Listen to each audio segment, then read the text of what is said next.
And we can now go to CGTN's Abdulaziz Billow for more analysis on this development. He's joining me from Mogadishu. Hi there, Abdulaziz. Most of the refugees, though, in Dadaab affected by the Kenyan government position are Somalis. How has this news of the court ruling been received there in Mogadishu? Well, no formal statement yet from the outgoing administration or the incoming administration under President Farmajo. But then again, the news comes as a much relief for authorities here in Somalia. The outgoing administration put up a spirited fight and with support from the UNHCR and from many international organizations lobbied the world to address the issue of the Somali refugees after Kenya announced its plans to shut down the biggest refugee camp in the world, home to more than 350,000 Somalis. So definitely, Beatrice, the news comes as a great relief here for Somalia, in mind that the current situation in Somalia has not yet changed from the conditions that forced these refugees to flee in the first place. Humanitarian organizations are also saying that the drought that is about to result into famine here poses also a great challenge, and thus it's not the right time for refugees to return. So definitely we are keeping tabs on this story. We are awaiting any official communication from the incoming administration, but for sure this news comes as a great relief, not just to the refugees living in Kenya, but also to the authorities here in Somalia, Beatrice. Well, Abdulaziz, and all this coming just as President Farmajo is taking office, this development here in Kenya as well. So has President Farmajo, though, outlined his key priorities?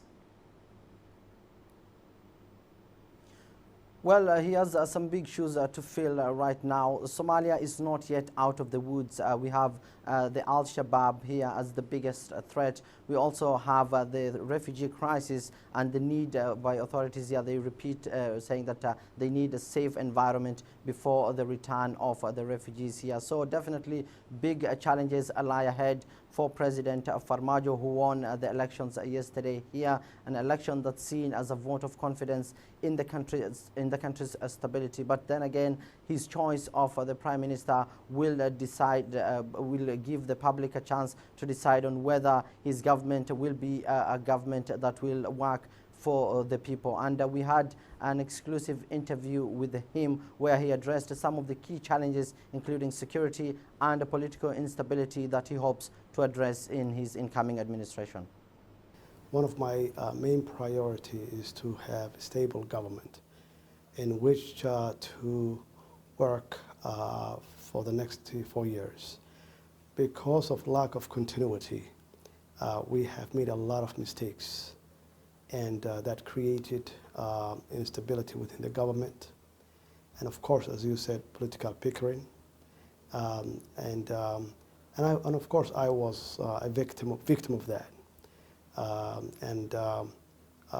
think the way the political culture we have right now is no longer acceptable because every president who came to power since 2000 have had 3 prime ministers and 3 governments within 4-year times.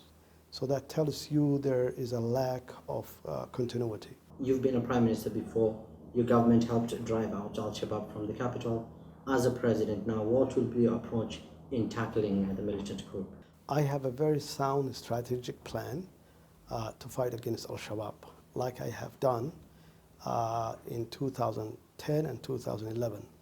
My government was the one who succeeded to chase Al-Shabaab out of Mogadishu and also to remove all the territories previously controlled by them in Gedo region as well as in the central Somalia. So I would basically implement the same plan, which is to have a professional army which the government is responsible, and to make sure to pay their material needs, including salary and medical health.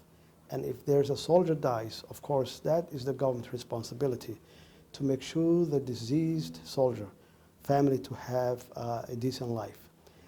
Also, one of the main things that we need to do is to win the hearts and the mind of the people, because that's where Al-Shabaab always hiding and trying to find a safe haven.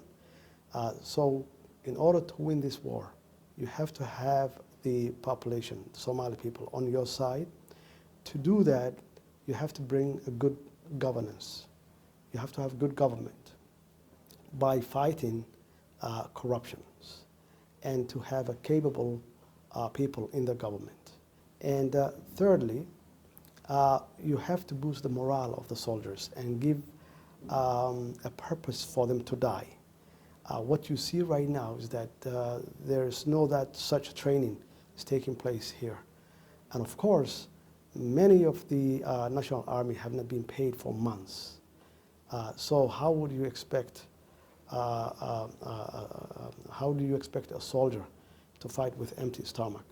So in order to win this war, first of all, you need a well-trained and well-disciplined and high morale of a soldier who has the support of the public, okay? And that's exactly one of my strategy in order to fight against Al-Shabaab.